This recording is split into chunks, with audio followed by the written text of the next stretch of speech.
Hi, welcome to More Christ. Today I'm joined once again by two gentlemen I most like and admire, Jonathan Pageau and Dr. Bernardo Kastrup. Jonathan is a French-Canadian icon carver, a public speaker, and a YouTuber, exploring the symbolic patterns that underlie our experience of the world, how these patterns emerge and come together, manifesting in religion, art, and popular culture. He's also the editor of the Orthodox Arts Journal and host of the Symbolic World blog and podcast. Bernardo then is the executive director of Essentia Foundation. His work has been leading the modern renaissance of metaphysical idealism, the notion that reality is essentially mental.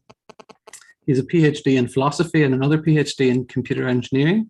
So then, just to begin, gentlemen, do you have any, I suppose, preliminary questions or statements about each other's work that you'd like to ask or to share then? I haven't read Bernardo's books, but I have had a chance to listen to many of his lectures and listen to many of his discussions, because it's when I'm carving, that's the perfect medium for me. And so I think that first of all, I really appreciate this, let's say, not just what Bernardo is doing, but just this moment, I would say, this return to understanding the importance of mind and the importance of consciousness in the way we experience the world and the way that the world kind of lays itself out. I think that there's a lot of points of contact with what I'm doing.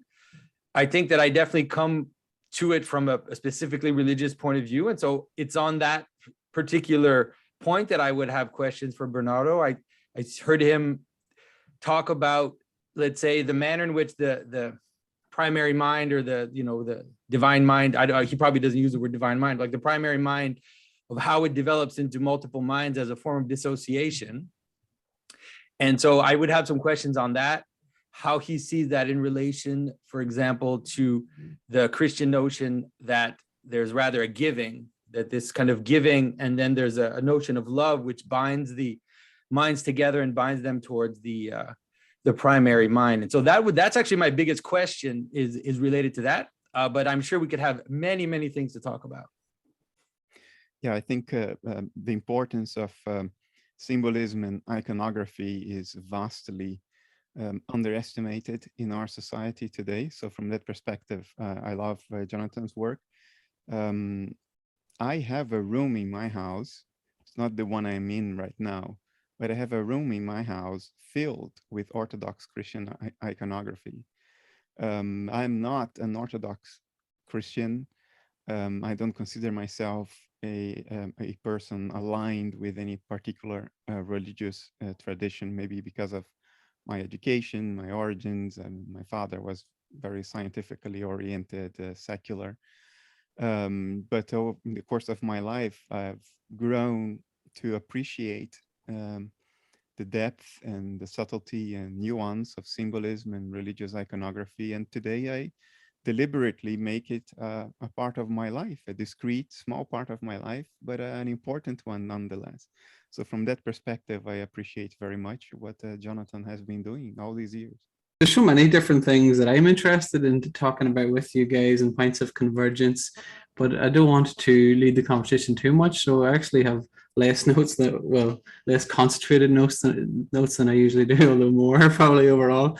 So I'm just wondering, is there any particular direction that you would like to go in? Well, I think that the question that I mentioned is really my big question for Bernardo. I think what I tend to notice in his system is that the divisions of mind is something like I wouldn't say an accident, or maybe that there seems to be something that is not particularly positive about the division of mind. Maybe that's the best way to phrase it. And so that's what I would like for him to talk about a little, because I mean, an example I can give is that if a human experiences dissociation, we would want to heal that dissociation. It seems like we would want to resorb these opposing personalities or opposing aspects into at least a centralized consciousness that can encompass both of them. And so if that is the main image that he uses for the manifestations of multiple minds, does that mean that existence itself, the way we experience it, is something of a scandal, like the Gnostics tended to display it, or is there something more that's possible in that model? So that's my biggest question. I don't think it's a scandal. I don't think it's a mistake. I mean, in Eastern traditions, you hear a lot the notion of Maya or illusion being associated with some kind of error. Something went wrong at some point. And the best we can do is to just, bear this illusory life for as long as it lasts. But the better yet is to get away from this while in life and to sort of transcend this world because it's a mistake. I don't relate to that very well. I may relate more to the Gnostic notion, but only insofar as the demiurge is itself part of God.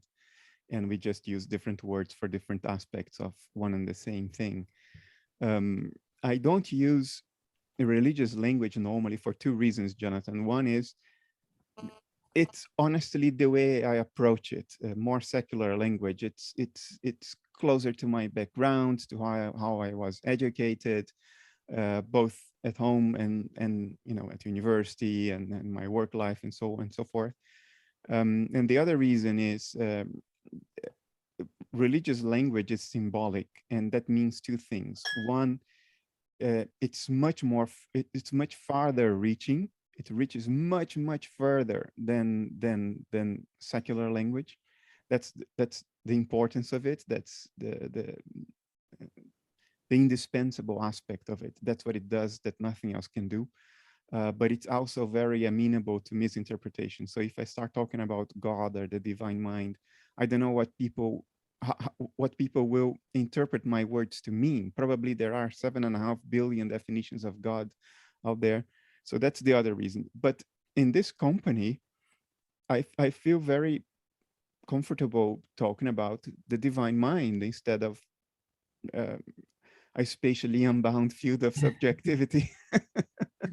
I'm pretty okay with that because I do identify these two things. I think the world's religious traditions are not a reflection of mental illness or wish fulfilling, and I think they reflect profound and ultimately true intuitions that the human mind has always had.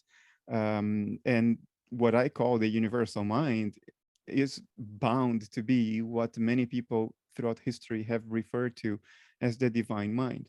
Now, dissociation as the mechanism through which the divine mind becomes our individual minds, the kenosis of the divine mind, if we can start talking more religious language, I reserve judgments about why that happened. If I'm pressed against the wall, I would say, well, it happened because it's one of the things that are inherent in the potentials of nature. And given enough time, it's bound to happen for the same reason that a volcano is bound to erupt, that a tornado is bound to happen.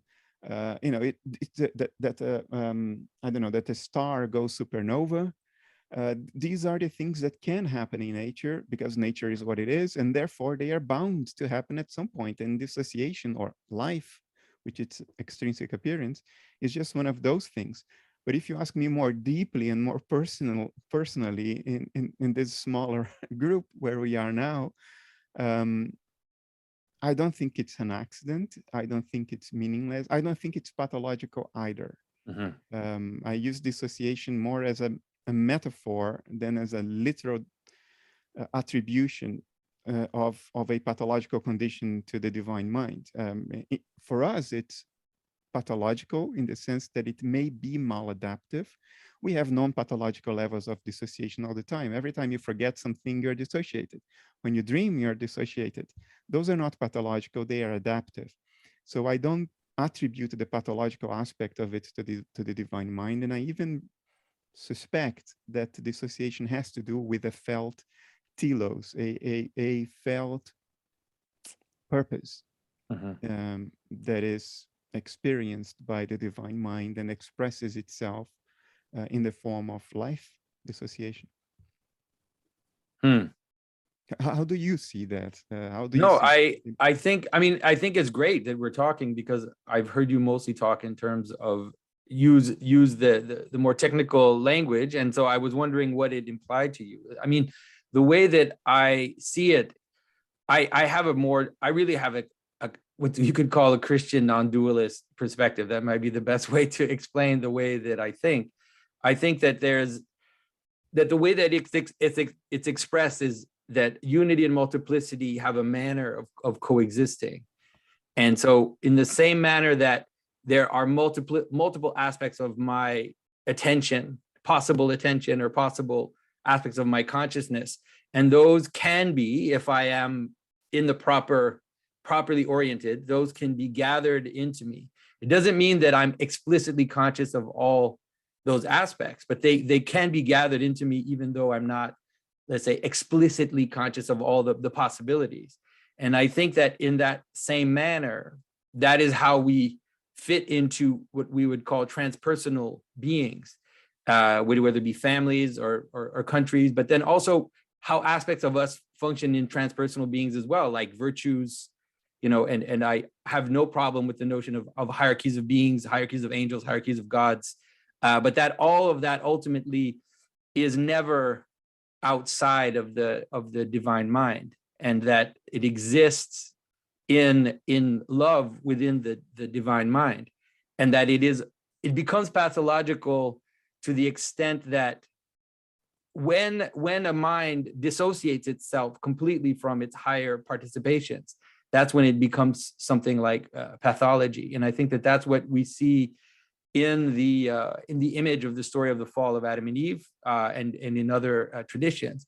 I think the important thing for me is, unlike what you mentioned before, the notion of some Eastern traditions or Gnostic traditions that see multiplicity as something of a scandal in itself, or something of a deep illusion, or sinful in the very fact of its multiplicity. It seems to me that the Christian, or the highest Christian answer that has been given, which I find interesting, is that it seems to resolve that with the notion of kenosis in love, this idea of this self-offering, but then there's also this return which happens at the same time inside God, and so you can see it eschatologically in Scripture, right, from the beginning to the end. You can kind of see that full movement from procession to return. But it never implies that it annuls multiplicity, like the return into God. This is something you see in the church fathers all the time, that they'll say things like, in heaven, St. Paul is St. Paul, St. Peter is St. Peter. There is no loss of personhood, but there is rather the fullness of participation in God, to the extent that that's possible for a person to do so. So multiplicity always continues to exist within the unity of the divine mind. I don't know if that makes sense. I never know if we have the same language, or it's dangerous to talk too long sometimes. No, I agree largely with you, perhaps completely, with some nuances. Dissociation is a very subtle mental process. It's very difficult to introspect into it and really pin down its mechanisms. And that's why my colleagues in analytic philosophy have a hard time really embracing dissociation as the solution to the so-called decomposition problem, how one mind can seem to be many, because they are looking for something unambiguous and explicit, some conceptually clear mechanism that would explain how dissociation happens, how the appearance of multiplicity can happen within a otherwise unified mind. And we don't have language for that, or sufficiently developed conceptual arsenals for that, because everything is so subtle. The only thing one can appeal to is one's direct experience. And I have had the experience of resolving certain dissociative states that I have had for years. And in retrospect, and this will sound funny, maybe even sound contradictory, in retrospect, I know that I was both sides of that dissociation. Like for the longest time, if you would have asked me in the past, are you feeling this and that? I would have said, no, I don't feel that at all. That's not how I feel at all. That's not me. It's not part of my world. Today I look back and I realize, no, I was feeling that way. I was always feeling that way. I just didn't recognize it to myself. Now, how do you make sense of this to somebody who has not had that experience? It's almost impossible. Our vocabulary and conceptual arsenal, they are still evolving to pin that down. But I agree with you that multiplicity and unity are not a dichotomy. it may sound like a dichotomy, but it's a false dichotomy, because our cognitive apparatus is not yet equipped or maybe sufficiently evolved to grasp what is meant there. Only somebody who has had dissociative identity disorder and has been, quote, cured, will know that subtlety, will know how that can happen, how multiplicity can exist in a unity that never ended. Another thing you said that I think is important is you talked about it as a Christian inheritance, and it definitely is that. I would go even further, and I would say it's one of the key characteristics of the Western mind, one of our contributions to the world, which is we are engaged with this world. There are some streams, even in the Christian tradition, that tell us, this world is just some kind of penance. Life should be about what comes after. But by and large, the Western mind is engaged. We don't dismiss life. On the contrary, we seek meaning in the world. And I think, as I'm sure you do, that the world is not only pregnant with meaning, it is the very expression of meaning. Everything around us is not just the thing in itself, it's merely that. And there is no such a thing. Everything around us has an extra hidden dimension of depth and meaning that far transcends surface appearances. And I think the Western mind is very interested in engaging with that. As Jung put it, we don't try to get rid of the images. We try to relate to the images. We don't just say, oh, it's Maya, it doesn't matter, forget about it, wait for the next life. No, we engage with it. We try to find out what the meaning of this whole thing is. And I think that's a very important contribution of the Western mind. But even the West has lost touch with that fundamental stream of itself, of its own inheritance. I totally agree. I think that it's almost like there's a perversion of that inheritance, which has become something like the scientism that we deal with, or the strange materialism that we face. It's almost like the only way to say it is it's a strange perversion of something which at the outset was positive, and that you find, and that's one of the reasons also why I really love iconography and I love the Orthodox tradition, is because it has maintained this notion of the transfiguration and the resurrection as two of the most central images. That is the possibility of fullness and the possibility of seeing light in phenomena, and not exactly like you said, like I'm gonna die, get rid of this world and fly off to heaven, but rather the final eschatological image is one of resurrection, which is that all aspects of reality are full of God ultimately, not that they're just resorbed into the one. So no, thanks for that. That's really helpful for me to understand your thought, definitely. And the other thing that I think is part of our inheritance, but we ourselves have rejected it because of, I don't know, some dialectic reaction to our own inherent archetypes. I don't know, but it's this notion that life is a matter of service, and therein lies our freedom. Another seeming paradox and contradiction, but this notion that it's the notion we perverted when we turned prayer into a ritual for telling God what to do. That's the thing that is perverted by this modern phenomenon. We turn to God when we need something, and then we go follow a ritual to tell God, okay, this is what you should do to help me out. And we completely forgot that it goes the other way too, that there is a service to be rendered to a divinity through this condition of being alive in this world. And perhaps iconography and symbolism is what we need to sort of revitalize that part of our inheritance, that archetypal part of our inheritance. Who wrote recently about this was Peter Kingsley. He writes in a sort of very particular way, and he just said, yeah, we sort of forgot and we don't care anymore about what the divinity wants of us. It's like, yeah, the divinity takes care of itself. And we just ask for stuff, you know, we tell God what to do. Do you think a symbolic life can help us recover that that part of our inheritance? Definitely. And one of the things that I've been emphasizing with people is the notion of participation in general. One of the things that the modern world has brought to us is this idea of the distance, you know, this entertainment mode, or this kind of observer mode in reality. And I think that religious participation, let's say the liturgy, for example, I think that one of its functions, and obviously this is not the only function for those people who are listening or watching this, but one of its functions seems to be exactly what we talked about in terms of resolving dissociation. That is the manner in which we, if you look at the progression of the liturgy, it's a moving in, right? A moving into this holy place, and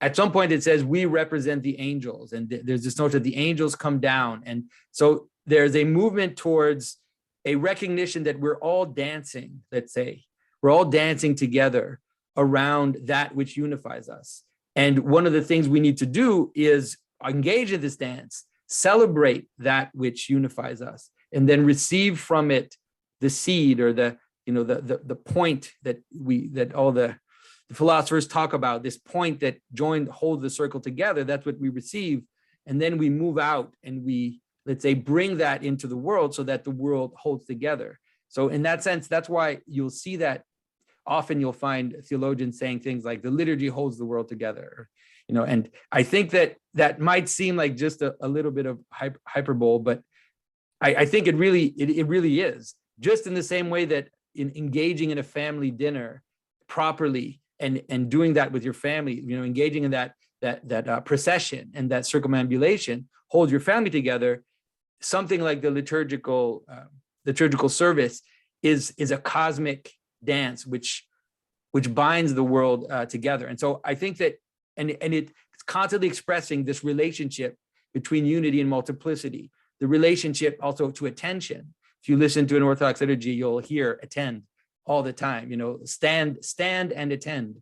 And this idea of a sacrifice of worship, all these things, I think that participating, there's a sense in which, at least in the Christian vision, that participating in that is a way to actually experience the resolving of dissociation, and then be able to then internalize it so that we can see, even if not consciously or not thought out, we can then, it will be applied to your own life, where just as you love your brother, and you notice, you know, in this movement, how you notice how all these other people are images of God, and we're all images of each other, we're bowing to each other, we do what we do, we're doing all these things, and it's bringing us together. Then we can notice in our own lives these dissociative aspects. I completely agree with you. The liturgy is a symbolic playing out of a dance that is happening all the time, even if we don't know, and the vast majority of people don't know. I do think that the Orthodox tradition has preserved that a lot better than the usual Protestant or Catholic church that some people still go to on Sunday, because some Orthodox rituals, for instance, the priests have their backs to the public. They face the divinity, they face the altar. And these subtle little things are important, because if they face the altar, the message is the priest is one of us, they are representing us, and we are trying to relate to the divinity, as opposed to the Catholic priest who stands on the place where he stands, facing us with his back to the altar and preaching moral codes. That hasn't worked for 2,000 years. And then after Luther, we completely got rid of symbolism altogether. I mean, I'm not here to chastise Luther, because he saw several things that were true and needed a reaction. He saw that the church was becoming a temporal power as opposed to a spiritual power. He saw that clergy was hypocritical, focused on money and sinning. He understood that the people had to have more direct participation in a relationship with divinity. So they should be able to read the Bible and not only have the priests there as full controlling intermediaries for a relationship with God. So I understand all that. But it went so far that some Protestant rituals are now a sort of a mock-up of a trial. There is no symbolism. It's just telling you what not to do all the time. They even dress like judges. So there is a tremendous loss that maybe even religious institutions are guilty of promoting. Yeah, but I think that with even your work or the work that I'm seeing people like John Vervaeke that you've talked to as well, and it seems like we're in even what Jordan Peterson has been doing, seems like there's an interesting moment right now. And there's a moment in which even secular people are capable of suddenly noticing, for example, the ritualization of their daily behavior, that the idea of the informal as being the place of authenticity, this has been the disease of the West from I would say possibly from the Reformation, for sure. After that, this idea that which is authentic is when we are informal, and this is absurd, because as soon as you realize how even your bad habits are ritualized, like everything that you engage with, anything that's teleological has to be ritualized. Yeah. That then all of a sudden you can think, okay, so that's why we have to have anything in common, it has to be ritualized, or else you can't do it in common. And so as it seems like an interesting moment, and hopefully this will grow. I think even in the Protestant churches in the United States, those that are leading the edge, you could say, are returning to a somewhat of a ritualized sense of time, where they celebrate the different feasts of the church, and they have more liturgy, a little more formalism. So I think that we can't go any further than the rock and roll concert and conference church. There's nothing lower we can go to, and so hopefully it's all uphill from here for many of the churches.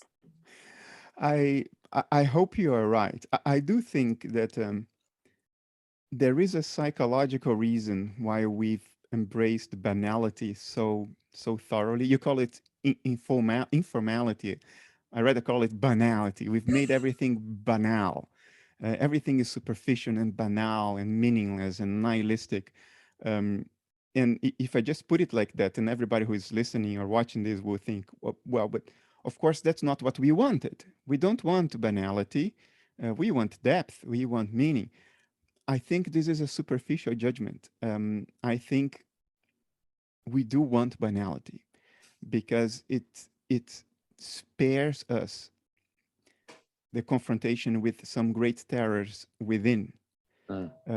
Banality absolves from responsibility. It absolves from the feeling of having to achieve something, of having to render some form of service, achieve some kind of goal. No, there's nothing to achieve, nothing. It's the unbearable lightness of being of Milan Kundera. It's so light, it floats with the breeze. We are anchored in nothing. Nothing has any meaning. Nothing has any depth.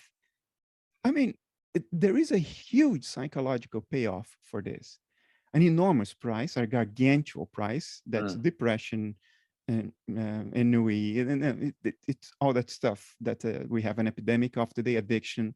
Yeah. This gazillion different patterns of addictive living that we have today. When I say addiction, I don't mean only substance addiction. I mean addiction to distraction, to television, to buying shoes, to sex and porn, to everything, eating meat and sugar. These are all addictions. And because we've lost depth and roots and meaning, we feel no responsibility.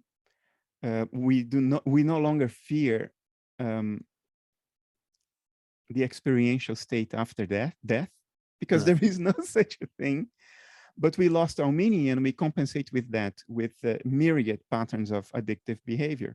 So in a sense, we've secured the payoff, and we found a band-aid to compensate for the price we pay. Yeah. And that's distraction, consumerism, television, pornography, eating, all this stuff, it is difficult to dislodge a civilization from this local minimum. I don't think it happens without major trauma. It didn't happen after 2 world wars. So that gives you an idea. Yeah, no, you're right. I don't think that we've dealt with anything that happened in those first world wars. We just were shocked for 2 generations, two generations, and seems like all the patterns are returning. That's for sure. One of the things that I like to do is to help people notice, for example, that the patterns of addiction actually are religious in nature. They're just distorted religious patterns. And that, so once you see that, once you understand that, like if whatever bad habit you have is basically a form of liturgy. It's just that it's one that is, let's say that spirals fast and that runs out fast too. It runs out of what it can offer you. And that higher attention is better than these little circles of attention. Absolutely. I mean, it's not for nothing that we call alcohol spirit. There is a deep root to this, why alcohol is a spirit, because it puts you in an inebriated state that the Greeks would explain by saying, well, a spirit took possession of me. So alcohol is the spirit. It is impossible for human beings, it's impossible for living beings to get rid of the religious intuition, because it's at the root of the tree. The intellect is the canopy. It came much later. It's looking at the sun, and it doesn't see the dark and moist environment where we arise from, that womb where we arise from. And that's the religious intuition. We can't get rid of it. All we can do is misplace it. And we misplace it all over the place. We misplace it by fall in love with that one person we can't have, and then that person receives a projection of a noumenon, an expression of the divinity, an unachievable noumenon, and it attains an aura of impossible transcendence, of impossible value, and that's the religious intuition in us being projected outwards. What we see is what is in us, not on the person. The person is just receiving that projection. Or in transhumanism, I don't know whether you know anything about transhumanism. It's a religious movement through and through. It's outwardly religious. It's the idea that there will be a God. We will build it. We will construct a computer that will be capable of producing a better version of itself, and that one an even better version of itself, and so on and so forth until God. And God's made of silicon, and it will find a way to help us live forever, through drugs and surgery and finding new laws of physics. And we will bring back the dead by uploading all information about the dead person into some kind of artificial neural network. Ray Kurzweil, he wants to have his dad back. His dad. He's a kid who lost his dad young. So was I. I was 12, lost my dad. He never found a way to integrate that experience and operate the alchemical work on it and transmute it into something else. He's still trying to bring back his dad. Yeah. This is religion through and through. Yeah, but it's a very strange, materialistic and distorted religion. That's for sure. I wonder if one of the things that interests me is the notion of this hierarchy of beings. I don't know if you have dealt with that at all. I've been thinking about Dante quite a bit in terms of, let's say, what you're saying. The way that the Commedia seems to be structured in part is through the capacity for smaller loves to exist in larger loves, and that this is really an image of reality. So Dante starts with, let's say, poetry, and poetry is what awakens the possibility of love, moving to Beatrice, then moving up to Bernard of Clairvaux, and then ultimately to the Virgin, ultimately to Christ, and then up into the transcendent unity of all things. And so I guess my question is, have you thought about that as well? Like the manner in which certain intelligences act as principalities for other intelligences. The idea of gods or patron saints, like how we can draw others into being. Do you see that as a hidden hierarchy behind the world in some sense?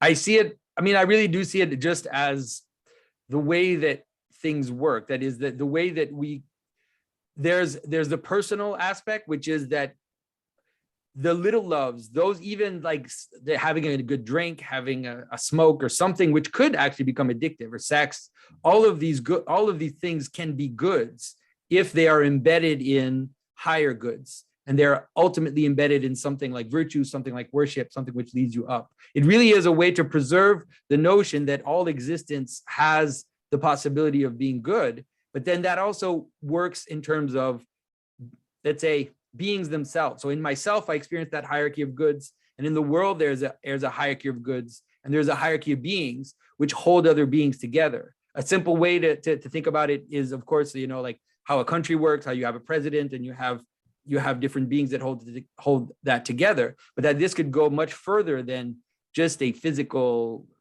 just the way we see it in the world, something we can see, but that can work all the way up to something like patron saints or gods or angels or virtues that actually exist and hold aspects of reality together. You mean more by this than just supervenience, like we can speak about the mind of China, but it merely supervenes on the minds of China's citizens. In other words, there isn't really a mind that corresponds to China in an ontological sense. It's just a way of speaking about the collective dynamics of the interactions between Chinese citizens. But you mean more than this. You mean something that has an ontological reality. Well, and the reason why I mean more than that is that let's say the phrase that you just used to talk about China, I could use to talk about myself or about you. That is that, Jonathan doesn't really exist. He's just an image that we have to account for the interactive aspects of my psyche. And so that are not, and then you could keep going lower and lower, and you could say that about every constitutive aspect of reality. Yeah. So once I notice that fractally, I can apply that type of argumentation to myself or to human beings, then I see less of a problem to then apply it up towards the ontological reality of higher beings. If in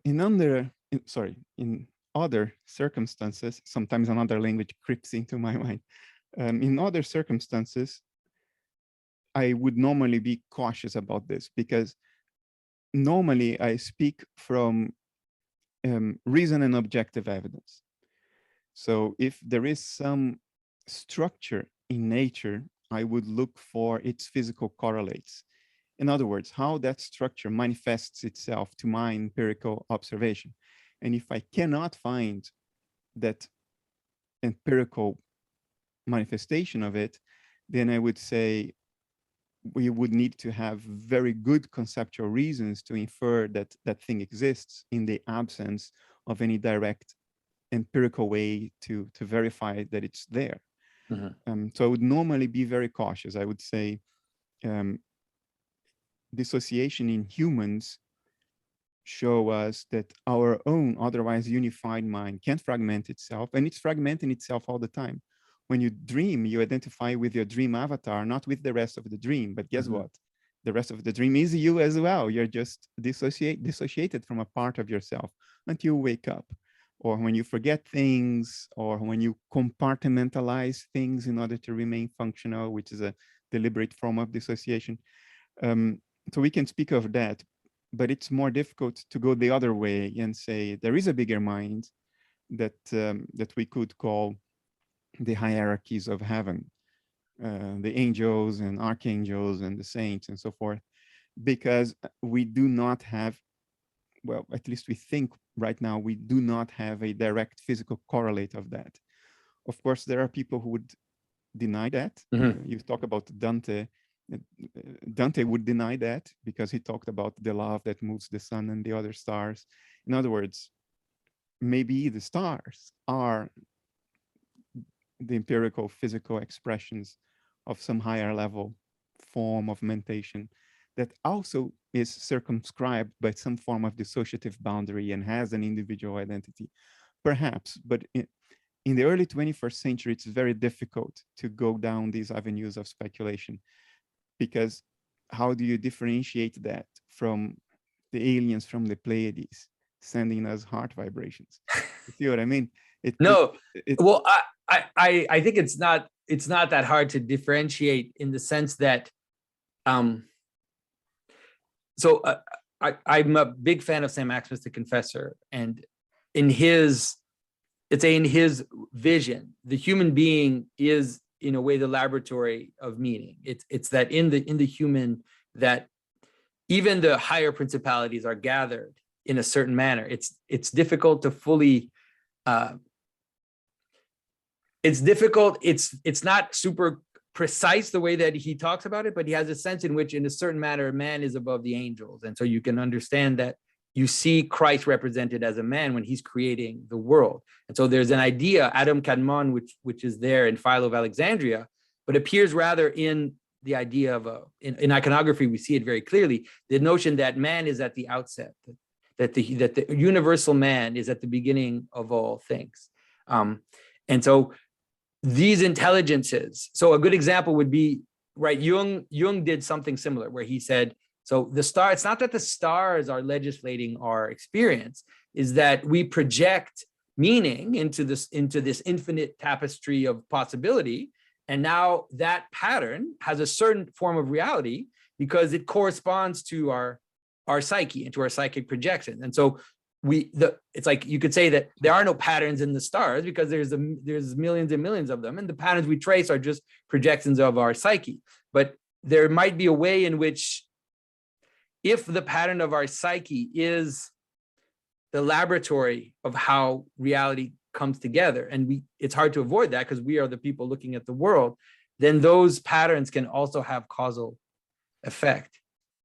I'll be more open. It's not the big ball of gas that's, when we say, so it's not the big ball of gas, but it's the pattern of the heavens, which is causally affecting the world through, if you want to see it as through the projection of the human psyche into that of objective patterns that have developed from millennia, it doesn't matter, but it can still have a causal effect. I don't reject this at all. Recent studies are showing again and again that the universe at its largest scales, which we can simulate, and we can't image it because we are within it, but we can compute it. And the structure of the universe, the network structure and topology of the universe at its largest scales is mind-bogglingly similar to the structure of organic nervous systems. And there is no known reason why this should be the case. To call it a cosmic coincidence would be the understatement of history, of all history, because the correspondence is rather precise. So it suggests the fractality of mind and its manifestations. So the universe as a whole looks like a nervous system because it too is the body of the divine mind. In other words, it's the extrinsic appearance of the divine mind, and the whole thing operates through hierarchies of self-similarity or fractal hierarchies, so to say. Religious iconography suggests that, and I take religious iconography seriously. There is an icon from the Ukrainian Orthodox Church with the church fathers gathered in a conference underneath two large mountains. So you see that, those individuals are within the earth, which suggests that what we call the physical world is actually the outer appearance of a hierarchy of being. I do take that seriously, and I do take introspection seriously. And I'll be very open with you. At this point in my life, I'm 47, I will be 48 this year. It's trivial for me. It has become trivial for me to notice the movements of the impersonal within me. I know what is my own shit and I know what's not, if you know what I mean. Yeah. When I was 30, it would have been impossible to make that distinction because you just don't have the subtlety of inner perception to make these differentiations. So you are all the time deceiving yourself. Your ego is all the time pretending to be something higher and noble and driving your actions. Well, in fact, it's all of your bullshit, all of your wish fulfillment, your search for meaning. It's all that superficial stuff. It's all you. But if you get beaten up by life enough over the decades, and you are paying attention, which most people don't, I happen to be put together in a way that I cannot help but pay attention. And I have paid attention for the best part of 40 years. And now I think, maybe I'm deluding myself still, but I don't think so. I think I can notice the impersonal in me. But that impersonal is not oceanic consciousness either. That impersonal has an agenda. Mm-hmm. It's not mine, but it's not the whole of the universe either.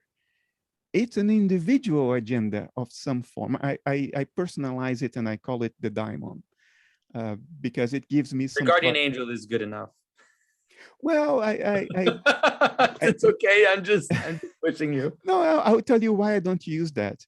Yeah. My daimon is morally neutral. And if I'm not careful with, I mean, my daimon doesn't give a damn whether I will have a roof over my head tomorrow, food on a plate. It doesn't give a fuck. Sorry, it doesn't give a damn about it at all, because it's impersonal. Its agenda is not my individual survival as a tool of nature, as an expression of a part of nature. It's not operating at the level of comfort and survival. It's a force of nature. Mm-hmm. It's like the tornado that comes, destroys your house and kills your family. Did it have a bad intention to do that? Of course not. The tornado is not living in this framework of, survival and comfort. So the daimon is a force of nature, and as a force of nature, I perceive it as very morally ambiguous or neutral. It knows where it wants to go, and it will beat me up to help it go in that direction. But it doesn't have my individual well-being in mind, if you know what I mean. My well-being is something that I negotiate with it. Literally, I negotiate with it every day. So I don't call it the guardian angel. So what would its telos be, or can you recognize that? Oh yeah,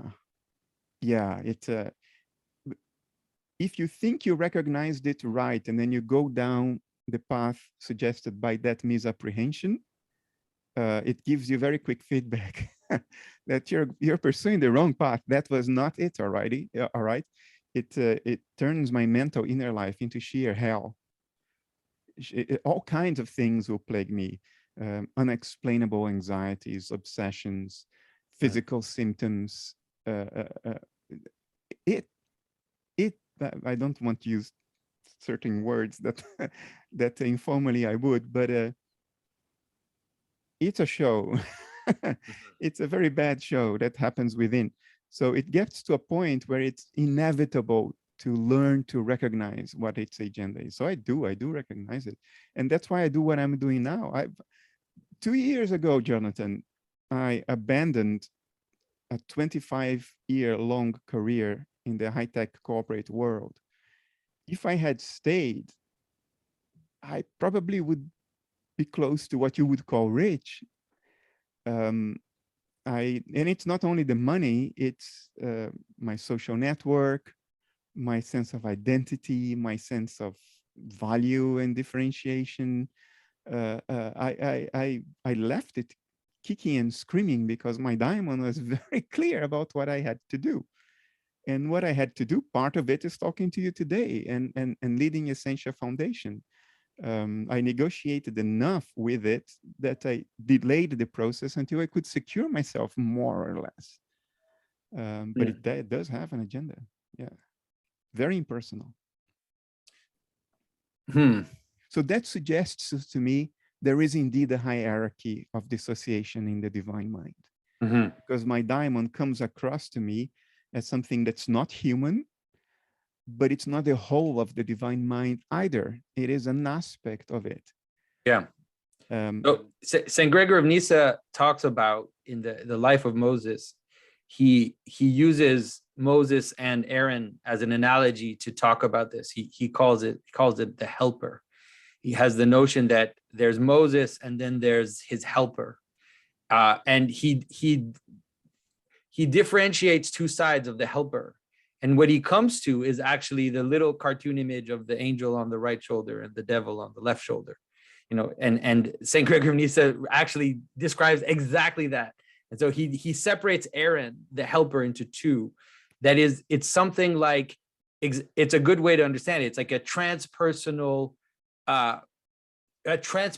pull towards something.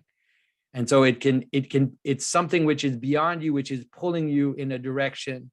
But he sees it as either going up or going down. So it's like you have a certain transpersonal aspect of you which is pulling you down towards these little circles of attention and this kind of chaotic levels of attention, and you have an aspect of this helper which is whispering to you and kind of pulling you up towards higher levels of attention. Of course, St. Gregory doesn't use the word attention. I'm using that here because it makes sense to what we're talking about. And so you can see it in iconography. You've probably seen these images if you know Orthodox iconography a little bit. The angel pulling up the toll houses, and then the devil kind of pulling someone down towards hell. This is this kind of image of how we are embedded in this transpersonal mind, you could say. That the push and pull exists, it's introspectively very clear to me. It's a datum of existence. It's not something that is open to theoretical speculation, if you know what I mean. It's there. I don't divide the daimon into one good and one bad. I tend to identify with the bad. Like the bad one is me, it's Bernardo. It's the guy. That's probably the best way to do it, actually. In terms of transformation, it's probably the best way to do it. But it's not really a choice. It's how I feel it. Bernardo is the guy who is looking to secure his own comfort and safety, and the comfort and safety of the other little beings that Bernardo cares about, like Bernardo's girlfriend and Bernardo's cats and Bernardo's friends. He wants to have a little bit of power, a little bit of money, and get some recognition, and that's me. That's the ego. And the other pool, that's from the impersonal. That's not me. But it's neither good or bad. It's neither an angel or a devil. It's morally ambiguous. Again, it's a force of nature. That's how I experience it. But talking to other philosophers and reading history, and that's part of the reason why I sort of granted that there are reasons to think of a hierarchy of being. Other people, other philosophers seem to have other daimons. Like Socrates' daimon would only tell him what not to do, would never tell him where to go, only tell him when Socrates was doing something wrong. Then the daimon would say, no. My daimon is not like that. My daimon is just kick me in the butt in a certain direction. You go there, you bastard, here, boom, go. And I go kicking and screaming. That's not Socrates' daimon, it's another daimon. And some people have a seductive daimon, a daimon that seduces from the front instead of a daimon that kicks you from the back. That's not my daimon. And I envy other people's daimons. I think in the cosmic lottery, no, I'm not going to say what I was going to say, because my daimon has brought tremendous meaning to my life despite all the suffering and all the stuff. So I'm not going to spit on it, but there is nothing romantic about the daimon, if you know what I mean. Yeah. Like there is something romantic about, oh, you have a guardian angel. Oh, you go all mushy and it's so romantic. There is nothing romantic about my daimon. Nothing, zero. Yeah, I don't see anything romantic in the guardian angel myself. They're often represented as warriors anyways. It's not particularly That's more like it. Yeah. But so let's say the way that how can I how can I phrase this? And so the way that I like to think about it, so the daimon, your daimon, one of the things it's asking for you is let's say direction and attention. That is, you have to look in its direction and attend to, and that is how it kind of pulls you or pushes you or kicks you, whatever, in the direction that you're going. And so the way that I like to think of transpersonal beings is similar. That is, when we talked about, for example, the existence of the angel of China would be a good way to think about it. It's that what the angel of China is asking of the Chinese is to attend to it. That's the first thing it's asking. And so by the multiple attending to the one, that is how it finds body in the world. And so that is how it manages the body. And so you can apply that fractally at all levels, and you can understand that there's something about that which is right. You could even think about your own cells without using the same level of attention, but that, you know, the cells that attend to the telos of my body, they're the ones which will make my body exist and go forward, and the cells that don't will be fought by those other cells that are in line with the attention of my body. And so I think that when you notice that a country also works that way, or that hire a basketball team or anything in which multiple individuals attend towards the, sorry, let me just close the door because I think there's somebody making noise in my house. So yeah.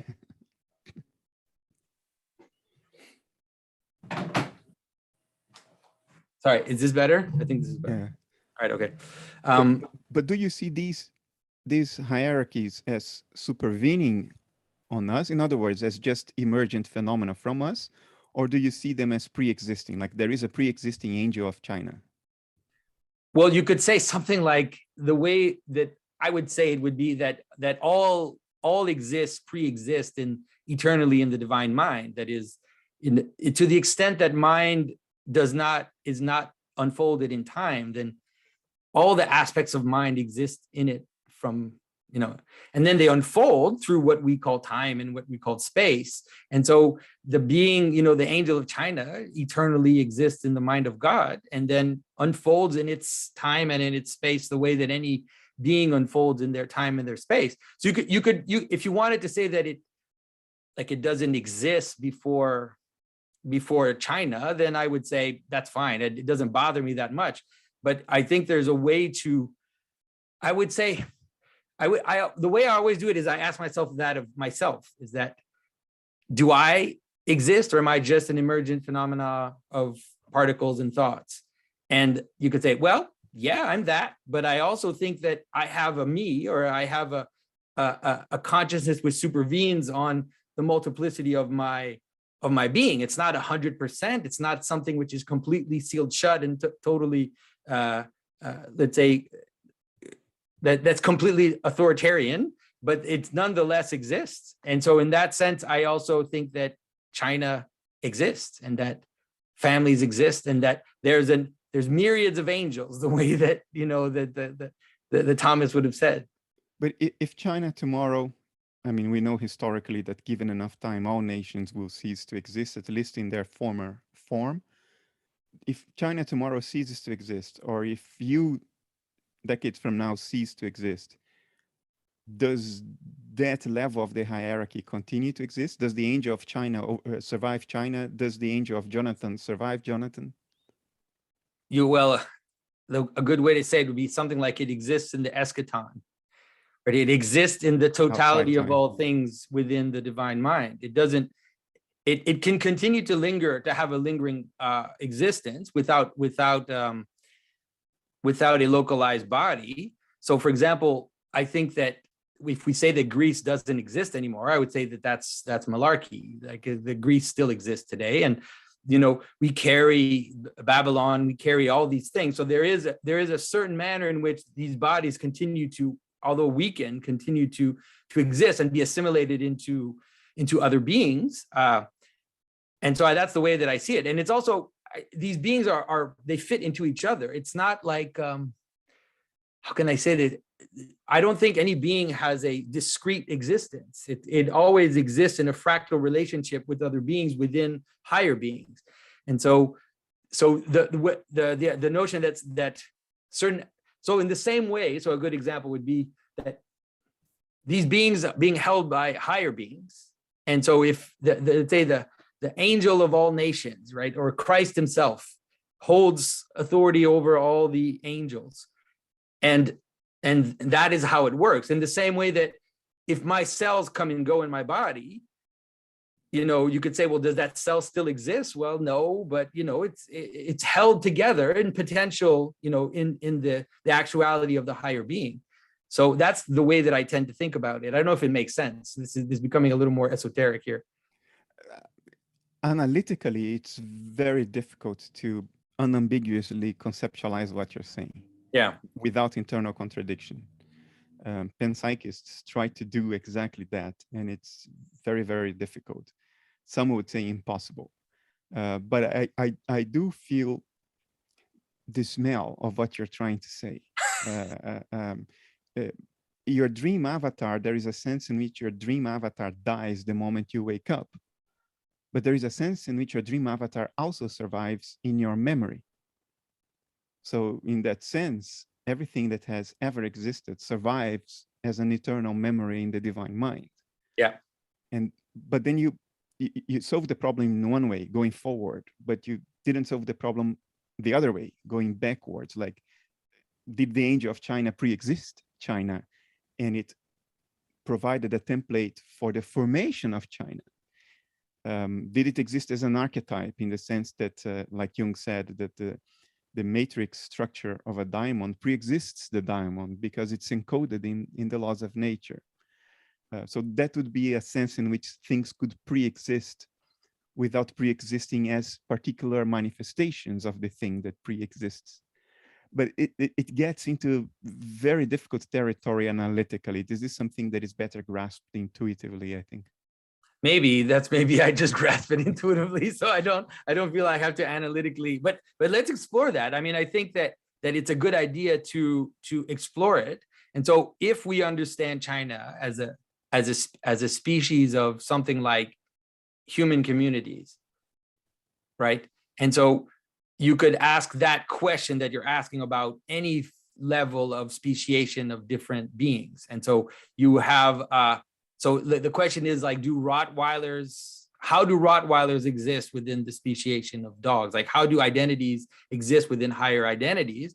And I think that if we are able to resolve that problem at the level of the dog, where we understand that multiplicity is held in unity, and multiplicity is to a certain extent indefinite, but the multiplicity that's held in the unity is indefinite. So you could say that the identities that dog can give are indefinite. There's an indefinite amount of dogs, possible speciations of dogs, right? But they still nonetheless are held together by the dog speciation.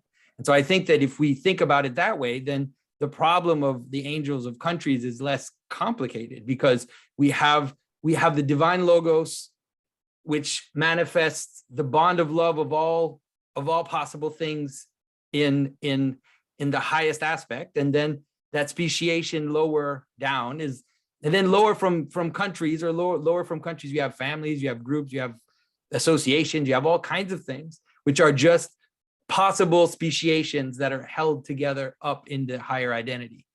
Like, you can see I'm more of a Platonist, like, at this point, but I don't know if that does that analytically, does that make sense, or like the way that you see it? I see it in a way that makes sense. Analytically, it's very difficult. And the reason it's difficult analytically, when I say analytically, I mean to make it fully explicit and unambiguous is very difficult. And the reason is it entails determining where boundaries lie. Where are the boundaries of identity, hierarchical or otherwise? Where do they lie? So if we talk about the identity of China, is there the identity of Hong Kong? Yeah, I think so. Is there the identity of Shanghai versus Beijing? If the table has an identity and I pull a leg off the table, does the leg now have its own identity? And if I nail it back to the table, did it lose its own identity? Does the mountain have an identity? And if so, when a boulder deglues from the mountain and comes bouncing down the slope, Does it now have its own identity when it's flying, and does it reconnect to the mountain every time it touches the mountain as it rolls down? It becomes arbitrary because there are infinite possible boundaries. And if one doesn't have some kind of explicit and unambiguous criteria for determining boundaries lie here, then it's a free-for-all, because you can put boundaries anywhere, and then it's an explosion of identities. So I don't mind the explosion of identities. That is, I think that there's an indefinite amount of possible identities. So that doesn't bother me. And I think that if we understand it as a hierarchy, then the boulder can exist in the mountain. And it doesn't prevent the mountain from existing. We can recognize lower level identities within. So like the table is a good example. So does the leg of the table have an identity? The answer is yes, it does. Well, actually it had an identity like while it was still nailed to the table. And if you remove it from the table, I can still recognize it as a leg of a table. Yeah, but we were talking about the identity of mentation, in the sense that there is something it is like to be the leg of the table as opposed to the table as a whole. Of course, we can define boundaries on the screen of perception, but that's not what we were talking about. We were talking about individuated minds. So if the mountain has one individuated mind, like I have an individuated mind, when the boulder rolls down the slope and becomes separated from the mountain, does the boulder now acquire its own private mind as distinct from the private mind of the mountain? And there is a philosophical sense in which, if you say that there are infinite mental identities in this sense, entities with private inner minds, if you say there are infinite ones of those, it's exactly the same thing as to say that there are none. Yeah. No, I don't. The way that I see it is, I see it really in the manner that I talked about St. Maximus before, is that I see them gathered into my mind. And so to the extent in which they have their own individual, like discrete existence, in a certain extent is an extension of man. When I say man, I mean, right, the incarnate man as the image of mind, let's say, or the highest image, or the most gathered image of mind that we have, because it's also that through our conscious experience that we have it. And so that's the way that I tend to see it. I don't know if that resolves the conflict that you're seeing. It does. It does, because what you're saying is that within our private minds, which we know exist, even if they are illusions, they still exist as illusions. Something is making this illusion happen. Maybe there could have been no illusion, but there is one. So there is some kind of mechanism within the context of our private minds, which are there. We experience fractal reflections of all the identities in nature. That I agree with that completely. Okay. Because I think the subjectivity in me is the same as the subjectivity in you, and it's the same as the subjectivity of the universal mind or the divine mind. Like who said it? That the eyes with which God sees me are the same eyes with which I see God. Was it? No, it was not. Who? One of the Christians. Sounds like a Sufi. Is it a Christian? It sounds like a Sufi to me. No, a Christian mystic. Was it Eckhart? I think it was Eckhart. Yeah, that could be Eckhart. Yeah, that could definitely be, possibly. And if you grasp this, and it's very difficult to put it in sort of unambiguous analytical terms. We don't have the conceptual armor to do this, but if you grasp this, that the eyes through which you look for God are the eyes of God looking for itself. If you feel it in your being, not only conceptually as a thought, but as an experience you're directly acquainted with, then it becomes very obvious that all seeming identities exist within you as experiences, as a reflection of the macrocosm in the microcosm. It's, yeah, I mean, I can't defend it analytically.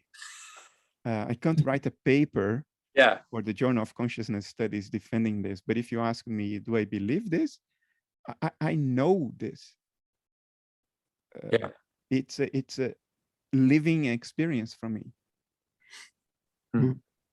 Do you have a diamond, Jonathan? I don't want to change the subjects if you want to pursue this a little further, but I had this question. I mean, go for it. I don't, Mark, if you wanted to interject, because we're just going at it here. So I don't know if you had things you wanted to talk about and deal with too. No, that's good. A diamond?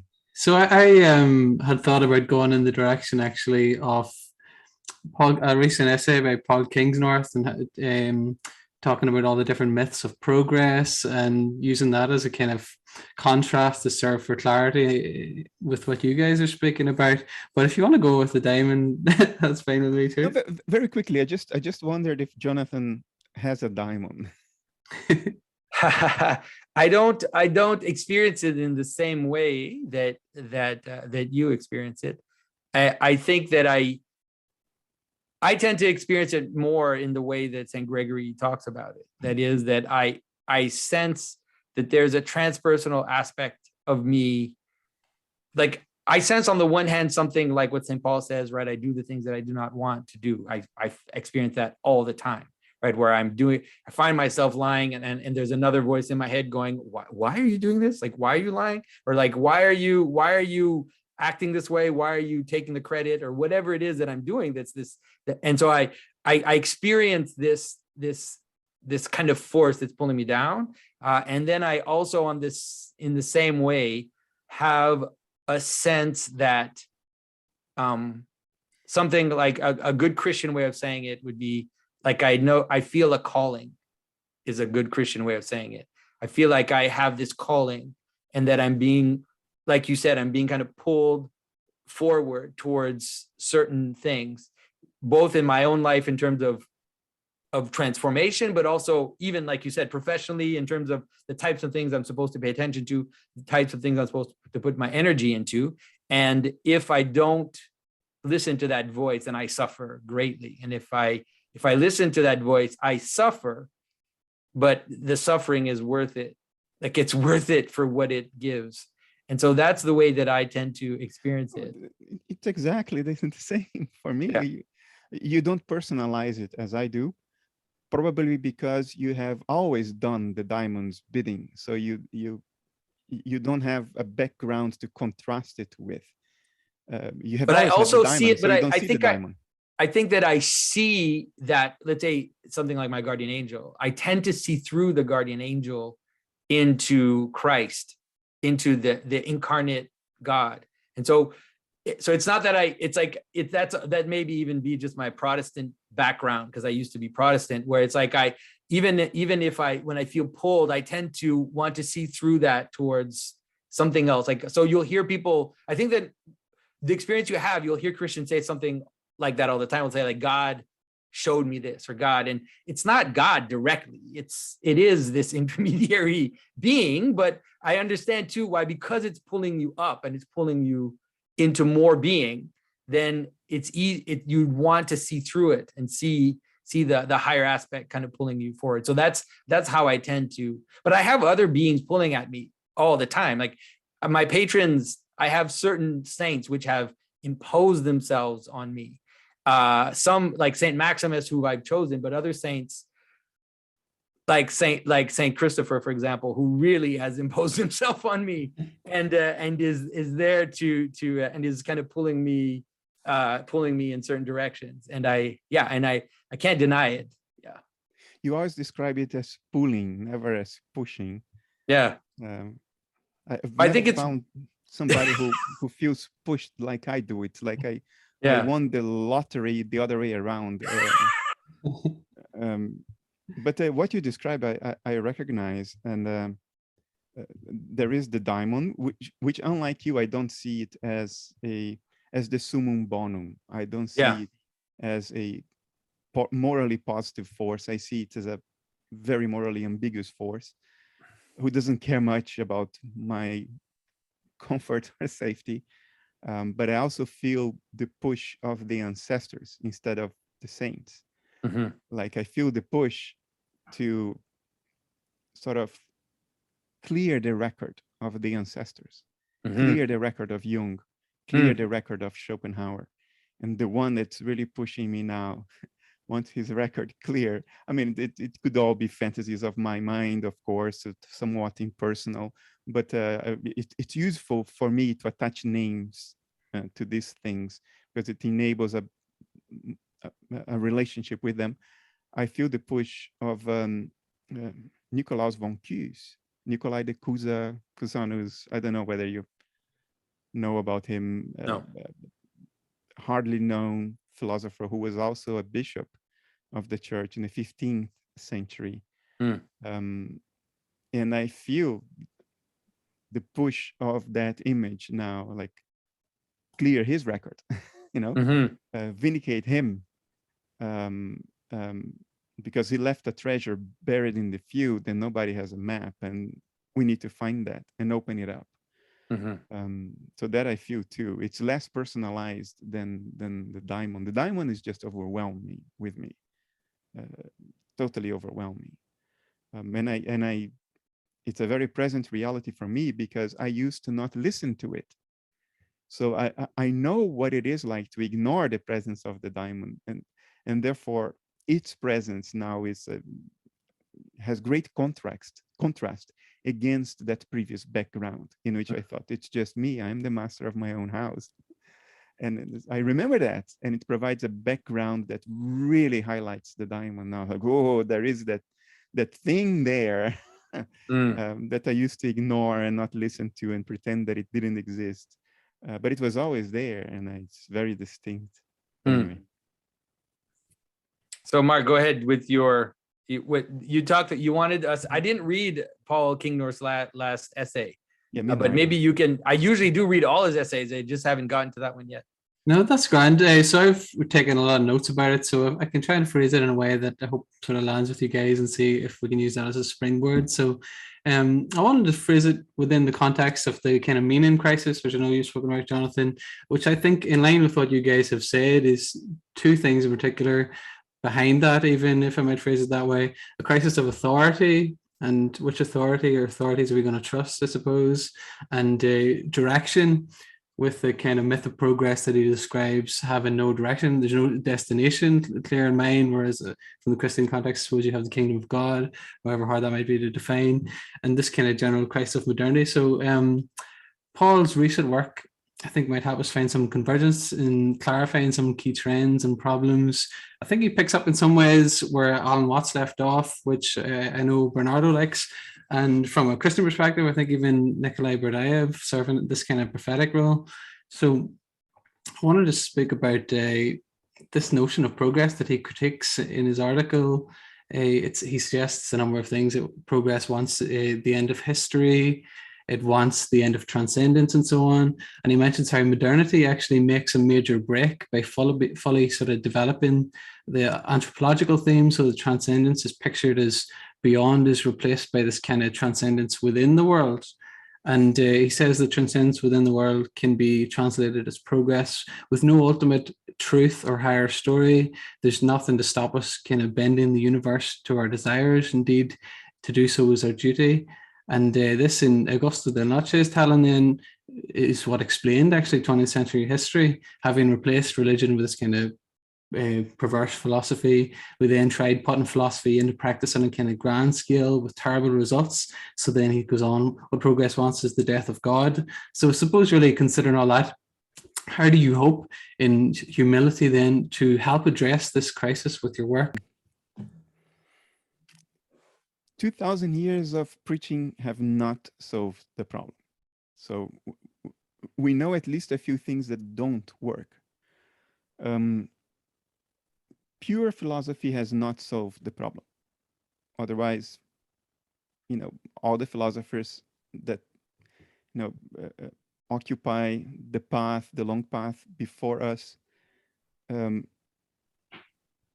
would have made a significant difference in the way these things have evolved. I tend to think that the collective mind of humanity, and we can think of it as a, you know, the angel of humanity in Jonathan's language, it, as people in religious circles say, the spirit will move the way it moves. The angel of humanity will stir and move the way it does. I think the only thing we can do is to put some beacons here and there. So if and when that great angel of humanity looks around for some bearings, that it will find the beacons. We cannot make it look. We cannot convince it to look. We cannot make it go in the direction of the beacons. All we can do is place the beacon there, light it up. If it does happen to look and find and does happen to want to come in that direction, then we've done our part. But it's not a process that that can be forced. It's too big of a giant to be corralled in a certain direction by mere human minds and human actions, or by preaching, or even tremendously compelling philosophical reasoning. It will not make it happen. All it can do is plant the beacons around and hope for the best and cross our fingers. And to me, there is freedom in the recognition of this small part that I'm supposed to play, because it doesn't make me feel a sense of responsibility for the final outcome. Because if you do feel a sense of responsibility for the final outcome, you are lost in a very dark space, and you may react to it through inflation. Like Hitler taking responsibility for the final outcome of the destiny of the German peoples. That's what you get. You get this kind of tremendously dysfunctional pathological inflation that can lead to disaster. And if you don't get that inflation, then you feel like you're nothing. You feel powerless before a tremendously powerful universe that doesn't even know you exist and might as well step on you by just not noticing that you are there, like we step on an ant, which is also not a good place to be. I think freedom resides in service, which is something that we in the West knew but have forgotten. And it's a seeming paradox, because when you serve, it's like there is a kenosis involved. You're losing yourself because you're serving something that isn't you. Your life is no longer about you. You are just a tool, a small tool.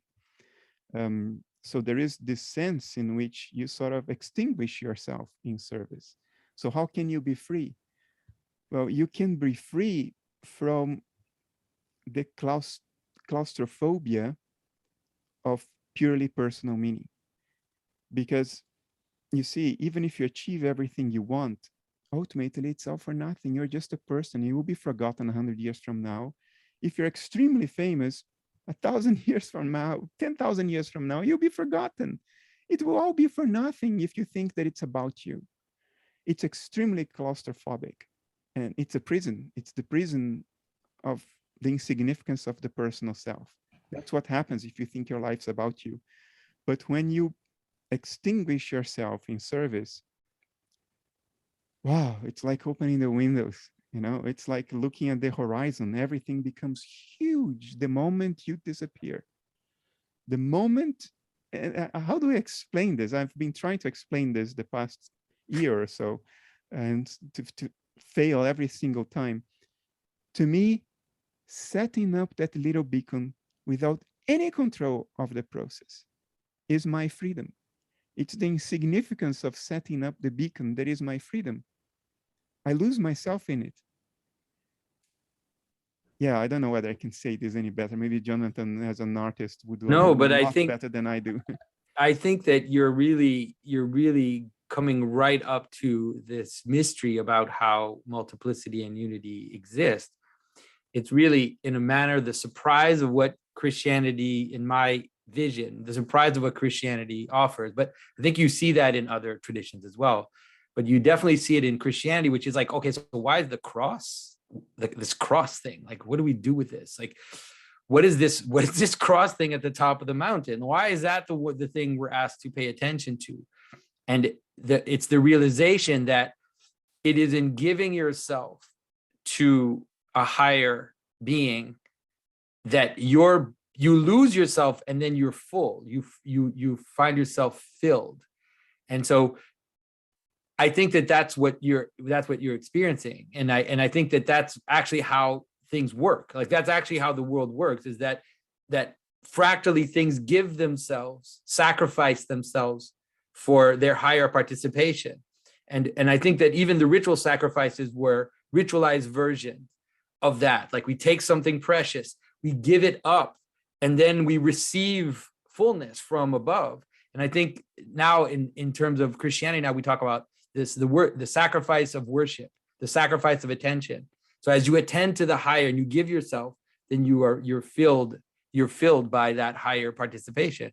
That can, of course, can become pathological, and we've seen many examples in which it has, but it's nonetheless the way that things work. And I tend to agree with Bernardo in the sense that I see that there are certain patterns which are playing themselves out, which we're not going to stop at this point. We're not going to stop this pattern. And there are stories from the past which tell us about these moments, and there are versions of I made a video on the book of Enoch recently, where the description of the instrumentalization of intermediary beings towards power and towards desire and towards, it's kind of like taking these patterns from above and then, incarnating them in these giants that then devour the world. I think that that's where we are. Like we're really, when St. Peter says, like in the time of Noah, I think that that's pretty much where we are. And so the only thing we can do is build an ark, and I think that when Bernardo talks about beacons, I think that that's something like that. And the other thing we can do is understand that the world exists ultimately in a certain way. And I think that it exists through these types of principalities. And so when we hear this idea, acquire the spirit of peace and you will, and thousands around you will be saved. I think that that's also something which we can do, which is that to become more. And in becoming more, you somehow pull others into the ark, is the only way to say, I don't know how else to say it, is that in becoming more, in working out your own crap, in kind of consolidating what's immediately around you, your life, your family, your friendships, your relationship to the people around you, and encountering that in a manner which is true through the spirit of service that Bernardo talks about.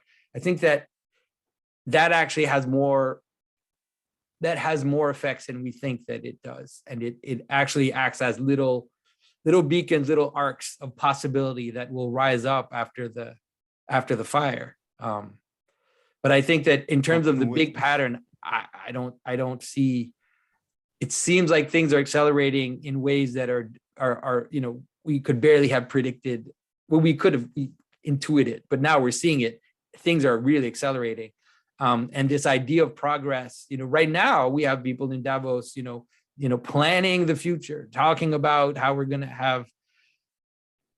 have all these, we're going to use all these different technologies to make us more, whatever that means. And that's exactly the problem that Paul Kingsnorth is talking about, where it's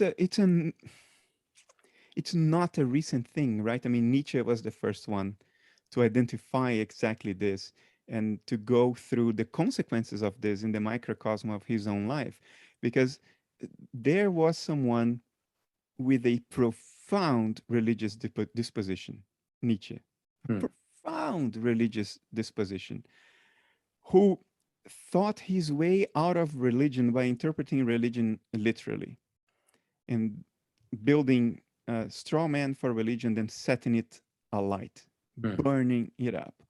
So where would that man put his religious intuition, the fountainhead of meaning that was active within him? Where was he going to put that? He put that in the Superman, in the Übermensch, which was his way to sort of pull transcendence downwards and squeeze it into a physical entity of some form that he called the secular Übermensch, the man that transcends himself. And what is peculiar is that if you read Nietzsche's work, he never says what the Superman is. Yeah, there is one passage in which he characterizes it indirectly, like he talks about man being the intermediary step between the ape and the Superman. But he never says, here's what the Superman is. He doesn't define the bloody thing. It is the central pillar of his late work, and he doesn't define it. And he goes mad. That's how he ends his days, 11 years of madness, mental illness. And I think that microcosm, that what played in the microcosm of Nietzsche is what is playing the macrocosm of humanity 150 years later. I just hope we don't go mad when we realize that we are failing to pull transcendence downwards and try to make it palpable. It's not in the nature of the thing to be that. It is us who have to transcend ourselves. It doesn't make sense to pull transcendence into us. It's like pulling the world into the prison. No, it's not going to happen. You cannot pull the world into your prison cell. All you can do is break out. It's not going to work the other way around. It didn't work for Nietzsche. It's not going to work for us. Yeah, I think that if Nietzsche knew that the Übermensch would be furries in the metaverse, I think he might have changed his mind. I think in agreement with what you described there, Bernardo, Dr. Wayne Grosado, an Australian philosopher, he describes Nietzsche as an idealist, where he takes, maybe butcher what he says, but takes his little idea, makes it the reality, I suppose, replacing the reality for the map, and falls into the same trap that the people that he's critiquing, and he sees him in line with, in some ways, with Plato and a whole host of philosophers. He's got an interest in history of philosophy, but it just sprung into my mind whenever you said that. And I also thought about the way Dr. Ian McGilchrist has kind of framed modernity, writing about how the left hemisphere kind of thinking has come to dominate so much. And he mentions that idea that reason in its proper place is fine, but as the emissary is fine, was terrible as a master. And I think Rabbi Jonathan Sacks sort of mentions then in his work similarly in some ways that science, properly understood, takes things apart to see how they work, but the religion, so-called, brings things together to see what they mean, and which I think in both of your works demonstrate in a more profound sense than the kind of social construct of religion is the privatized little myth that we have going on in the West, predominantly, I suppose. And South Park says you're going to have a bad time. So I'd love to know what are some of the ways you think this is manifesting itself at societal levels, and in line with what Jonathan described as kind of secular liturgies. So I think even down to how we design our cities for cruder notions of things like functionality, and add ever-growing kind of car parks for our major corporations. Not that it's all bad, but I wonder about some of the problems when that's our maybe major or only emphasis, and there's no center like in the traditional kind of European cities, I suppose, around the church or temples and things like that elsewhere in the world. Would you like to describe that, I suppose, then going beyond our individual selves to cities, towns, how that abuses our relationship with the creation? Then, Jonathan, you? And so, I mean, I think, Mark, what you're saying, what's interesting, you can kind of see when we talk about this kind of breakdown and this idea of progress, but how it's actually manifesting itself in a breakdown. I think you pointed to the image of the city is a great example of how this works. And so there used to be the way that cities were understood was almost mythological. I talk about this in one of my podcasts. We have this Universal History podcast where we talk about how the founding of cities was, even when Constantine founded Constantinople, there was this sense in which like there was an angel walking in front of him, and he was walking with this standard that he planted at some point, which would mark the limit of the city. And they asked him, and he said, well, I walked until the angel stopped. And then he basically planted the city. So all these cities have these mythological foundings, and then they end up being created in a fractal way. So the city itself usually has higher points of attention. And so medieval village is a great example. So the church would be in the center, or in something which represented the center. Then there would be the steeple would be the highest building in the church. You weren't allowed actually to build higher buildings. And so it would act as a kind of axis of attention for all the people in the city, an axis of attention, and also a place that binds you, literally, in the sense that you go there together and you celebrate the things, your baptisms, marriages, all the things that bind societies at different levels were celebrated there. And then even during the day, right, the bells would ring, and then you would do the Angelus or something similar, where all people in the village would turn towards the center and then would pray to participate in the existence of the city. And so the city itself was built like a being, like was built in a way, the way that you're a microcosm of the same thing, right? These centers of attention and the highest thing which binds all the other aspects of you together.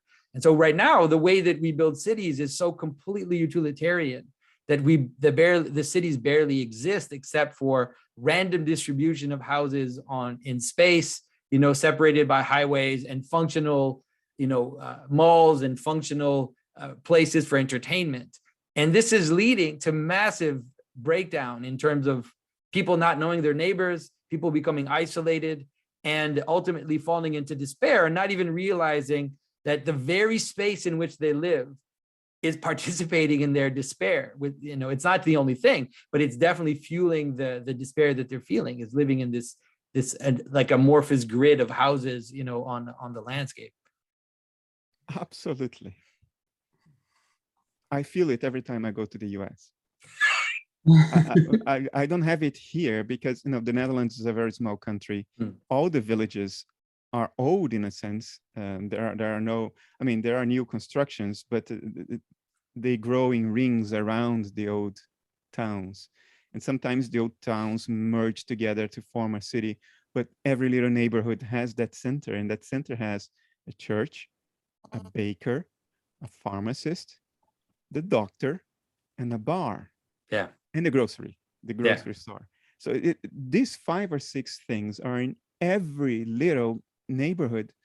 And when I go to the US, I feel very ungrounded because you hardly touch the ground unless you are indoors, because otherwise you are in a car. Yeah, from car to indoors. Yeah, that's how it works. Yeah, you hardly have pedestrian pathways that you can walk from one place to the other, and people hop into a car to go 100 meters. For us here, it's unthinkable. 100 meters? You don't get into a car to go 100 meters. And I feel like I'm, I don't know, floating in the air. There is no center. I have a very strange feeling in the US. This is one of the big reasons. The other big reason is television commercials. I find them very alienating in the US. I can't relate to them at all. So I can tell you that from an outside perspective, what you are saying is not theory. Yeah. It's not conjecture. It's a very, very real, palpable, lived reality. Yeah, but it's interesting because I think that the scandal of America, and in Canada we have the same problem, is leading to a type of consciousness of this problem, and so like I have a good friend of mine, Andrew Gould, who's an architect, and he is now realizing this, and the architects around him are realizing this, and so they're forced to consciously, let's say, re-engage with this pattern. So something which, let's say, in the Middle Ages wasn't thought out. It was just, that's how the world works. You just do it. And so now we have to, I think that this is true about all the questions right now of participation, is that we somehow have, like, we bit the apple, right? We took the apple, and now we can reintegrate the garden, but it's the cross, right? It's the cross which will make us reintegrate the garden. It'll be difficult. It's going to be painful. And ultimately we'll end with something which is fuller in the end. And this is maybe like in terms of the hope of this whole problem, is that the story seems to be always something like that. Like that seems to be the story of all the stories. And so there's a sense in which possibly the crisis we're going through, although it is horrible and frustrating, that there is a hope that ultimately the reintegration which comes after will be fuller than the one that was before. And that's kind of like the only hope that I can bring. When you read in the book of Enoch, it's very powerful, because it's talking about the flood in the book of Enoch. And it talks about how all this calamity is coming because of these demons, these giants that are there and that are eating the world and that are devouring everything and that are engaged in all these kind of perverted destruction of the world. But then it says that, okay, destruction's coming, and then after that, God will fill all things. And you think, interesting, like that this is something describing the flood, but there's a manner in which that seems to be the pattern, and even the pattern of ourselves. Bernardo, you talked about how someone who experiences dissociation and then is able to heal that dissociation is maybe more than the person that was there before. Yeah. You get a level higher of insight. It's like you are in a spiral. So it feels like you've gone back to the same place where you were before, but it's a level higher. As you go through the spiral, you're always going a level higher, always coming back to the beginning, but always with an understanding of nuance, subtlety, and perspective that wasn't there before, even though you're again looking from that same perspective. Yeah, and so the image of the entire story of the Bible, that's the way that I see it. And so we often forget that the last image in Scripture, the image of the New Jerusalem, of the heavenly Jerusalem, is the Garden of Eden. It's the tree of life and the water of life. But then around the tree of life and the water of life is now this glorious city. And so from the moment of innocence in the garden, and then a fall, and of the fall bringing about all these human activities, all this kind of human technology, which is constantly leading us into little levels of distraction and thinking that power is going to solve our problems. So all these problems happen, and then ultimately in the end, there's a way in which it gets resolved in this kind of glorious city where the tree is in the center, the water is in the center, the lamb, right, the self-sacrificial lamb is in the center, but then it makes the rest meaningful. It fills the rest with meaning. So it's at least a little bit of hope, as we talk about this. Can I run an idea by you? It's something I've been thinking about. It's not worked out in my mind, but I wonder how you would react to it. We were talking about banality and ritual earlier on when we began this conversation, and I'm totally with you that we have to re-ritualize life in order to come back in contact with its extra dimension of depth, meaning, and significance. At the same time, and I don't know whether this is a dichotomy or a paradox, or I don't know, but I also sense that the word spirituality is the worst thing that has ever happened to spirituality, because it made it distinct from reality. Yeah.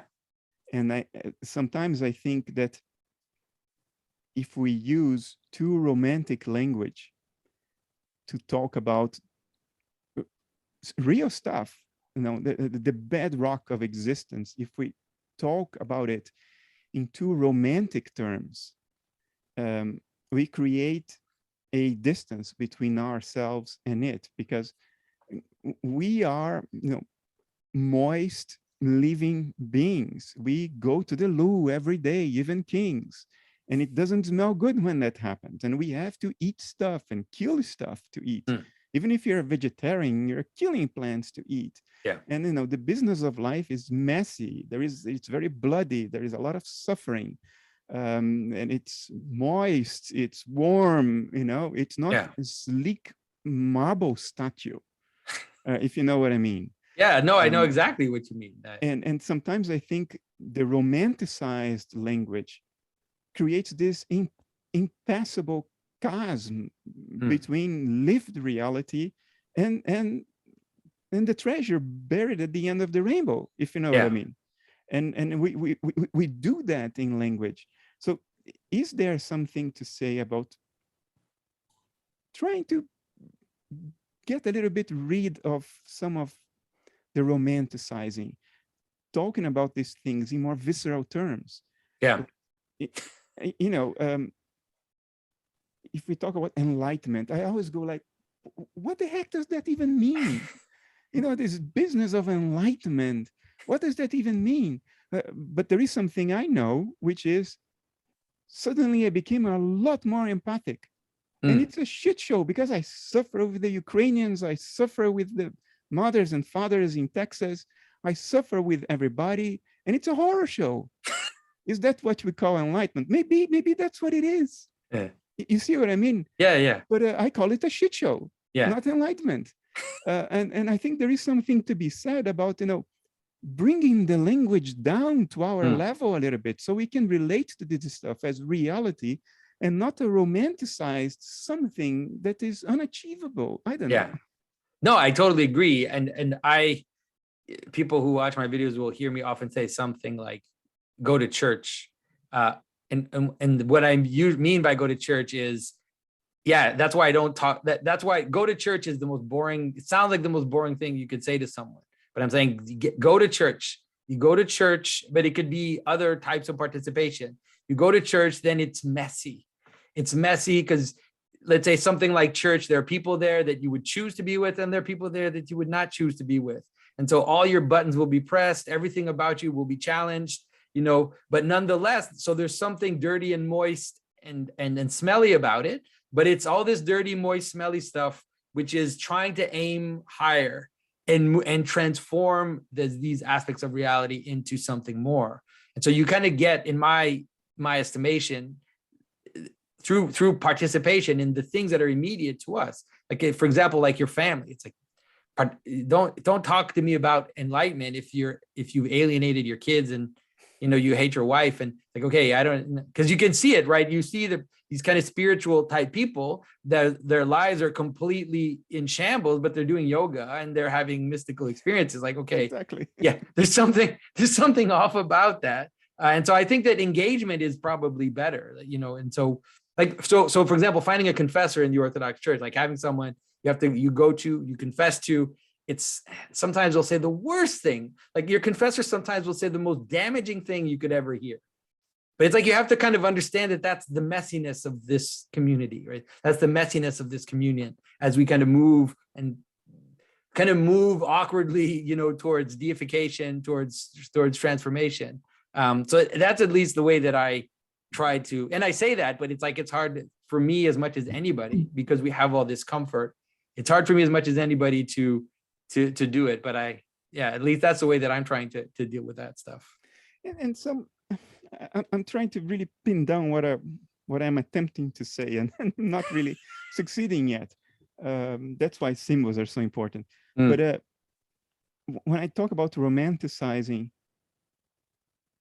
there is a mushy quality to it, a kind of perfection to the goal, like the summum bonum, like the saint is purely good, and it's all about love and playing the harp on the clouds. I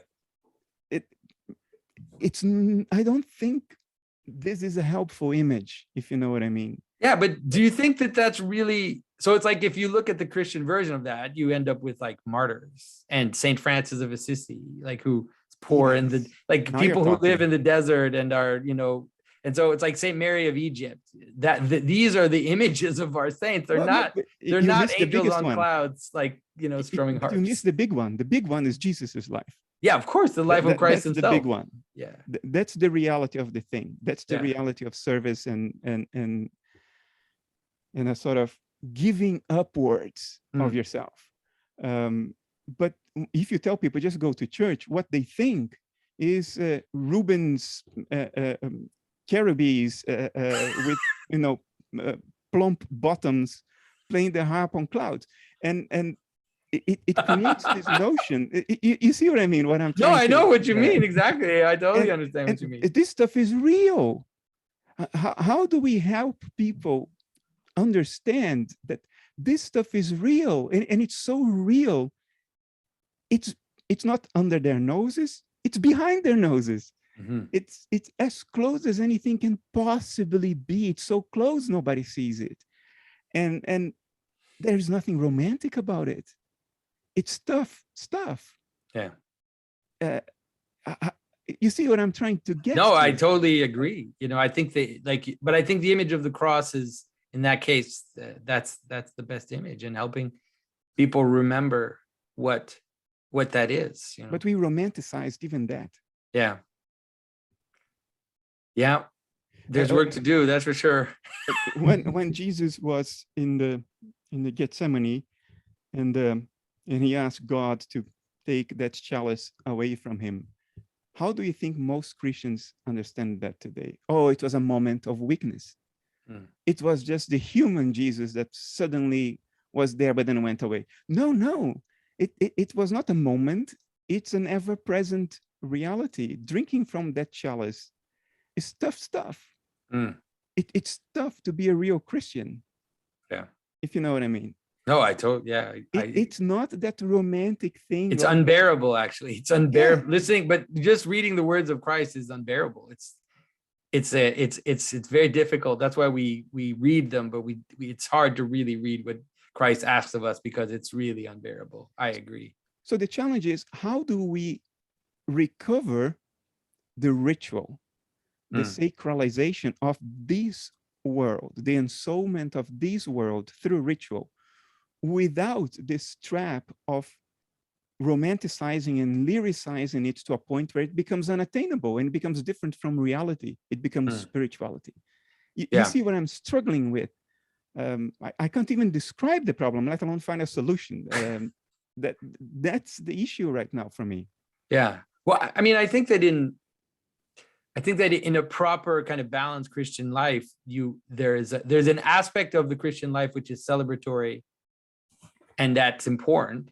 But there's also an aspect of the Christian life which is penance and repentance, constant repentance. So if you take the prayers that you do every day seriously, it's like you're constantly seeing how you're missing the mark, and even unwillingly, and you're constantly kind of in that moment of missing. And so those two extremes held in balance, I think, are what make it bearable.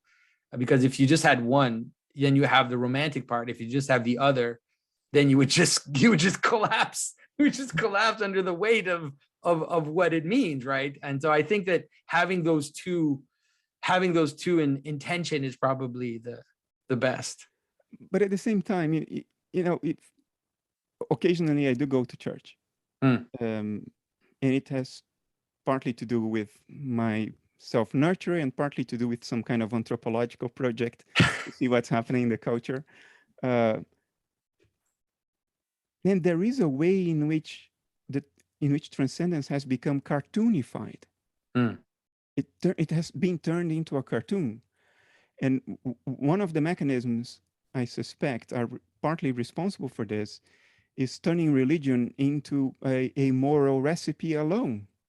So a moral code is no longer a consequence of religious insight. It now is religion. Yeah. And that's a way to cartoonify the whole thing. If you do the right thing, my son, you will have eternal life. That's a cartoonification of the whole thing. And to some extent, it's been done by the church, this cartoonification. You see what I'm trying to? No, I totally agree. And I'm hand-waving my way here, but no, I totally agree. But sadly, I'm watching the time go by. I need to go because someone is waiting for me in 2 minutes. But I would love to continue this conversation with you, Bernardo. And Mark, thanks for organizing this. It's always wonderful to talk to you as well. So I'm afraid I have to leave you. No problem. It was a pleasure talking to you, Jonathan.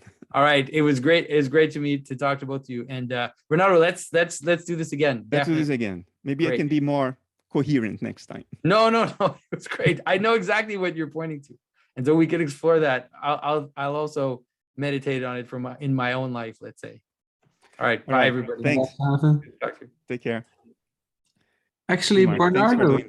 Yeah, thank you, Bernardo. Did you ever see Terence Malick's A Hidden Life about Franz Jagerstatter? No. Oh, you must watch it. Just what you outlined there. I think. What's the name again? It's a Hidden Life. It's about Franz Jagerstatter in Austria during the Second World War when he refused to pledge an oath of allegiance to Hitler and the consequences. And it shows that kind of pristine pseudo-Christianity versus his embodied living out the Christian way in this messy but very real and visceral form. So I think you'd love it, actually. Yeah, it's a brilliant movie. Recent one, 2019. Yeah, I think you would enjoy it, and more than just enjoy it. It actually is. Terrence Malick's movies, I think, are quite challenging and change your mindset. And I watch it tonight. It's with Bruno Ganz, one of my favorite actors. Oh, brilliant! So, I think that would actually help a little bit with your queries there about this kind of a neat Christianity versus the authentic thing. Yeah. But, yeah. I watch it tonight. I'm supposed to go down have dinner now, and I probably put it on. If I can access it, I'm sure there will be a way for me to access this. Yeah, you can get it on Amazon Prime if you have Amazon. Oh, I have it. Okay, yeah, so you have it. I'll get it there. And thanks for the tip. I will watch it. Yeah, please let me know what you think. I hope you find it as moving as I did. But I would love, as I say, to whether you want to do a separate conversation with Jonathan or whether you want to come back onto my channel. I'd love to set that up because let's do this again, like part 2. There is no need to change the recipe when it works, right? So yeah, wonderful. God bless you, Bernardo. Have a lovely evening now. You too. Thanks for this, Mark. Take care. I'm going there. Nobody can stop me. Ooh, I'm going there.